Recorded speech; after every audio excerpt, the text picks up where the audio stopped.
ده اليوم الاول من استلام شقه جديده وموقع جديد في المانيال. ده كوبري المانيال، وتمشينا شويه على الكوبري. بصراحه منظر النيل تحفه في الوقت ده. تعالوا نسمع مهندس رضوان ونشوفه رايح على فين. رايح تعمل ايه دلوقتي؟ ان شاء الله هنسيب احنا النهارده نبدا شغل على طول مشيئة الرحمن يعني. اليوم الكام؟ اول يوم. اول يوم؟ اول يوم على طول نسيب. بس خير.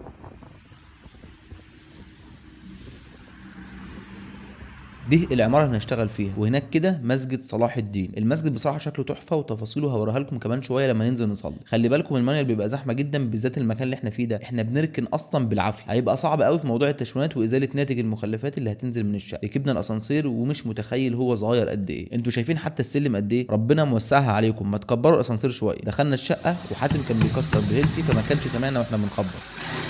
ده شكل المدخل والريسبشن. وابتدينا طبعا في اعمال التكسير بعد ما شلنا كل الابواب والشبابيك واطقم الحمامات والصحي. في كاميرا هنا متخلفه جدا في نص الريسبشن ومكبرينها قوي بالجبس. سقوطها اصلا مش معدي ال 50 سم وعرضها مش زايد عن 15 سم. معرفش كان دماغه فين وهو بيكبرها كده. بدل ما يخفيها زود سقوطها وكبر عرضها لغايه 90 سم. لو قاصد يخنقك مش هيعمل كده. المهم الاسقف بالكامل هتعمل جبسون بورد. هنفتح كمان مطبخ على الصاله وهنستغل الطرقه دي ونعمل حمام ماستر تاني جوه الغرفه. شايفين حتى اماكن تكييفات خلعناها وهنرمم كل ده باذن الله. كمان رفعنا مساحه الشقه بالكامل ورسمناها على برنامج الاوتوكاد عشان نعمل بقى المقترحات والتعديلات المعماريه ونبعتها للعميل. بعد كده نزلنا نصلي. وشايفين تفاصيل المسجد عامله ازاي، تراث اسلامي وزخارف وتفاصيل عريقه. والله لو نهتم بتراثنا والعماره بتاعتنا مش هنلاقي دوله زينا، بس للاسف.